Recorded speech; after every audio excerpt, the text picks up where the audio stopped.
The U.S. presidential election is ramping up, and today a big step forward in the race as the Democratic National Convention gets underway. Of course, the pandemic means things look a little bit different this year. Jackson Proskow joins us from Washington now with more on all this. Jackson, hello to you. This event has gone virtual. What does that mean? What is it going to look like? Yeah, good morning to you, Travis. Think about political conventions of years past where you have tens of thousands of people packed into arenas, the balloons, the cheering, the state delegations. None of that is happening this year for either Democrats or Republicans simply because of the scale of the pandemic down here. Instead, delegates to the Democratic National Convention, which was supposed to be held in Milwaukee, were told to stay home. The media has been told to stay home as well. And Joe Biden and Kamala Harris will not be appearing at what's left of the convention in person. Instead, all of the convention business, like setting out policy platforms, the speeches, it's all being done virtually by video link. On Wednesday and Thursday, Kamala Harris and Joe Biden, respectively, will deliver their acceptance speeches from a location in Wilmington, Delaware. And again, that's being done by video link. And essentially what this does is change the feel of the convention, which is typically sort of used to build the momentum and energy around presidential campaigns. They are still being covered in prime time on cable news networks down here, for example, but there certainly isn't the same level of energy or enthusiasm that you would get with an in-person convention. So, Travis, really the push is on to try and make this virtual format as compelling and as interesting as possible. One thing they are doing is having Joe Biden appear in a video message every single night throughout the campaign ahead of his formal acceptance speech on Thursday.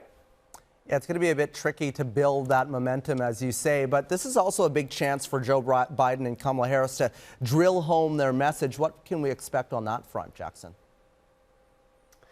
Yeah, really what they're trying to do is paint a portrait of a Democratic Party that is broad and welcoming as an alternative to Donald Trump. Remember back in 2016, even at the convention, there was drama on the floor because there were a large number of Bernie Sanders supporters who did not want to back Hillary Clinton, who, of course, was the party's nominee at the time. This time around, things have been locked up a lot earlier, and really the challenge that Biden and Harris face now is trying to catch the far-left progressive wing of the Democratic Party, which has really emerged in the past 4 years. There will be speakers like Bernie Sanders and Alexandria Ocasio-Cortez featured at the convention. That's the far left side of the party. And then on the right and more middle side of the party, they're trying to sweep up those disaffected Republicans as well. Perhaps suburban Republican voters who are either displeased with President Trump or flat out unhappy with him, but are not necessarily comfortable with voting for a Democrat. They feel that Biden can sort of bridge that gap. And in fact, they'll have the Republican governor, the former Republican governor of Ohio, John Kasich, speaking at the convention as well, in a plea to those sort of in the middle and those on the soft edges of the Republican Party. Now, Jackson, we understand President Trump is trying to counter-program the DNC. Tell us a little bit about that. He sure is. He's hitting the road this week to a number of key battleground swing states that are all important if he is to, of course, win re-election. And to give you a sense of how targeted his counter-programming measure is here, he'll actually be speaking outside of Joe Biden's birthplace, Scranton, Pennsylvania, on Thursday, just a few hours before Biden himself delivers his acceptance speech, accepting the party's nomination. So really gives you a sense, Travis, that he's going to do whatever he can to sweep up the momentum and try and get voters to pay attention to him and not the Democrats. So this is all happening as the Democrats ramp up pressure on the U.S. Postal Service cuts ahead of the election. What's the latest on that battle and also mail-in voting?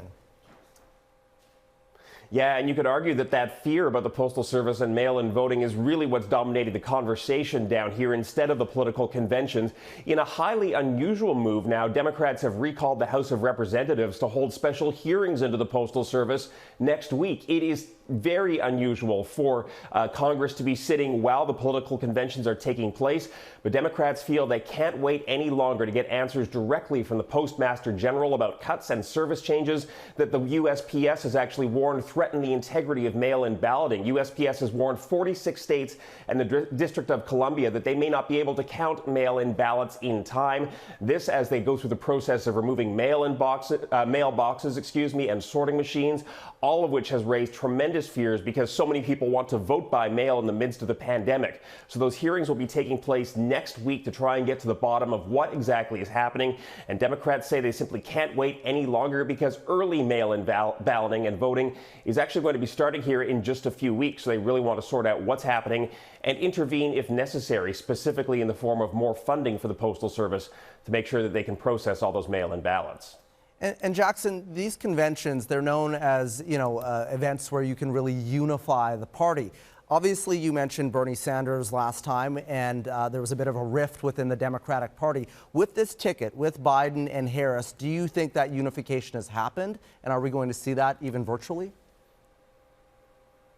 Yeah, I mean, the ticket really seems to be based on this idea of picking up as many voters as possible. And of course, Kamala Harris is a former prosecutor. Expect her to prosecute the case, if you will, on the campaign trail against Donald Trump. She also seems to speak a little more to the progressive wing of the party, while at the same time, of course, Joe Biden plays a little more to the center. He's more establishment Washington. He is the kind of Democrat that some Republicans may be comfortable voting with. So when you look at how they put that ticket together and who they chose, it's clear that it's about picking up as many voters as possible and appealing to as many voters as possible. And just finally, really quickly, what can we expect from the RNC, the Republican National Convention?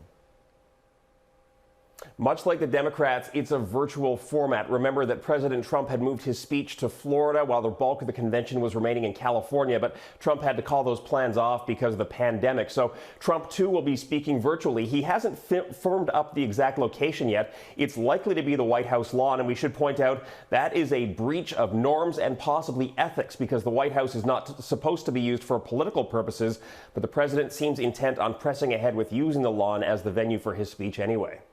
All right, Jackson Proskow joining us from Washington. Appreciate it, as always.